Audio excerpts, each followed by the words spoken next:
রাতের অন্ধকার গলিতে হাঁটছে এক তরুণ। মনের ভেতর চলছে ভয়ঙ্কর লড়াই। সে কি সাধারণ মানুষ নাকি অসাধারণ কেউ? তার হাতে রয়েছে একটা পুরনো কুড়াল, আর মাথায় ঘুরপাক খাচ্ছে এক জটিল প্রশ্ন: যদি একটা মাত্র খুন মানবতার কল্যাণ বয়ে আনে, তবে কি সেটা অপরাধ? এই দ্বন্দ্ব, এই অপরাধবোধ, এই মুক্তির সন্ধানে গড়ে তোলে দস্তয়েভস্কির কালজয়ী উপন্যাস ক্রাইম অ্যান্ড পানিশমেন্ট। সে কি শেষ পর্যন্ত খুনটা করেই ফেলবে? শেষ পর্যন্ত তার উপলব্ধি বা কোথায় গিয়ে দাঁড়াবে, সেটা জানতে শেষ পর্যন্ত সঙ্গেই থাকুন। ১৯বিংশ শতাব্দীর ঠিক মাঝামাঝি সময়। তখন রাশিয়ার সেন্ট পিটার্সবার্গের জীবন ছিল বৈষম্যে ভরা। একদিকে ছিল জাঁকজমকপূর্ণ রাজপ্রাসাদ আর অভিজাত এলাকার বিলাসবহুল জীবন, আর অন্যদিকে ছিল দারিদ্র্য, হতাশা আর নিঃস্ব মানুষদের অন্ধকার গলি। এই বিভক্ত শহরেই শুরু হয় রোডিয়ন রোমানোভিচ রাসকলনিকভের গল্প। ২৩-এর কাছাকাছি বয়সের রাসকলনিকভ একসময় বিশ্ববিদ্যালয়ে পড়তো আইন নিয়ে, কিন্তু চরম দারিদ্র্যের কারণে এক পর্যায়ে সে পড়ালেখা ছেড়ে দিতে বাধ্য হয়। সে শহরের একটা স্যাঁতসেঁতে খুপড়ি ঘরে একাই বসবাস করে। তার মনে দুটি ভিন্ন ধারণা সংঘর্ষে লিপ্ত হয়। তার মতে সমাজে দু ধরনের মানুষ বিদ্যমান। এক, সাধারণ মানুষ।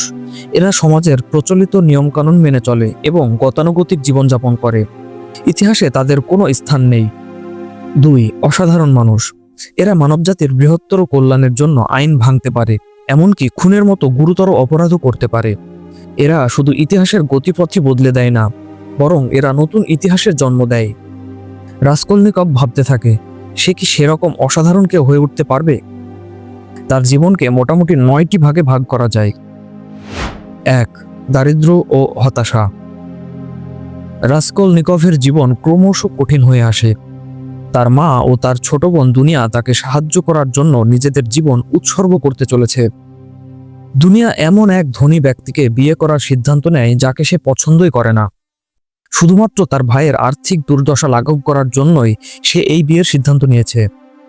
বোনের এই আত্মত্যাগের কথা জেনে রাসকলনিকভের মন তীব্র যন্ত্রণায় ভরে ওঠে। একদিকে তার নিজের অসহায়ত্ব, অন্যদিকে প্রিয়জনদের কষ্ট। এই মানসিক চাপ তাকে এক ভয়ঙ্কর পরিণতির দিকে ঠেলে দেয়। হঠাৎ করেই তার মনে পড়ে শহরের কুখ্যাত এক সুদখোর বুড়ির কথা, যার নাম আলিওনা ইভানোভনা। আলিওনা গরিবদের সুদের নামে শোষণ করে, আর সবাই তাকে ঘৃণা করত। রাসকলনিকভ বিশ্বাস করতে শুরু করে যে এই ঘৃণ্য নারীকে হত্যা করলে সমাজের কোনো ক্ষতি হবে না, বরং তার অর্থ দিয়ে সে নিজের জীবন নতুন করে সাজাতে পারবে এবং তা মানুষের কল্যাণেও কাজে লাগাতে পারবে। ২. অপরাধের পরিকল্পনা। রাসকলনিকভ তার খুনের পরিকল্পনাকে বাস্তবে রূপ দেওয়ার চেষ্টা করতে থাকে। সে প্রতিটি পদক্ষেপ সূক্ষ্মভাবে সাজাতে থাকে। কখন আলিওনা ঘরে একা থাকবে, কিভাবে সে তার ঘরে প্রবেশ করবে এবং কোথায় সে তার অস্ত্র, পুরনো কোড়ালটিকে লুকিয়ে রাখবে। এই সময়ে তার ভেতরের দ্বন্দ্ব আরও তীব্র হয়। দারিদ্র্য আর অসাধারণ মানুষ হওয়ার আকাঙ্ক্ষা তাকে এগিয়ে যেতে চাপ দেয়, কিন্তু তার বিবেক তাকে বারবার থামিয়ে দিতে চায়। সে নিজেই নিজেকে প্রশ্ন করে, যদি আমি সত্যিই অসাধারণ কেউ হই, তাহলে এই সামান্য অপরাধ করতে আমার এত কিসের ভয়? ৩. খুন। এক বিকেলে রাসকলনিকভ আলিওনার ঘরে প্রবেশ করে। দরজা খোলার সঙ্গে সঙ্গে সে কুড়াল দিয়ে বৃদ্ধার মাথায় আঘাত করে। আলিওনা সঙ্গে সঙ্গেই মারা যায়। কিন্তু তার আতঙ্ক আরও বেড়ে যায় যখন আলিওনার সৎবোন লিজাভেতা অপ্রত্যাশিতভাবে সেখানে চলে আসে। লিজাভেতা ছিল একজন নিরীহ ও সহজ সরল মহিলা। ধরা পড়ার ভয়ে রাসকলনিকভ তাকেও নৃশংসভাবে হত্যা করে। দ্রুত কিছু স্বর্ণ ও অর্থকড়ি নিয়ে সে সেখান থেকে পালিয়ে যায়। যদিও তার পরিকল্পনা সফল হয়, তবুও তার মনে অপরাধবোধ কাজ করতে শুরু করে। ৪. অপরাধের পর মানসিক যন্ত্রণা। খুনের পর রাসকলনিকভের জীবন থেকে শান্তি পুরোপুরি উধাও হয়ে যায়।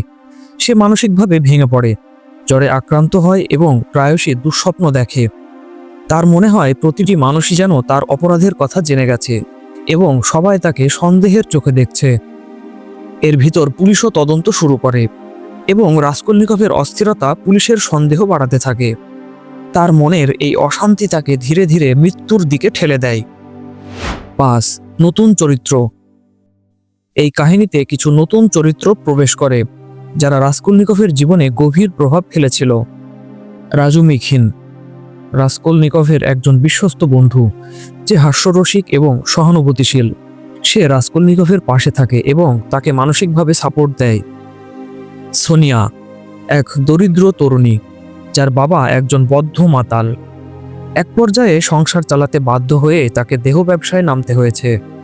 সমাজের চোখে সে পাপী হলেও তার অন্তর অত্যন্ত পবিত্র এবং সে তার ঈশ্বরের প্রতি অটুট বিশ্বাস রাখে।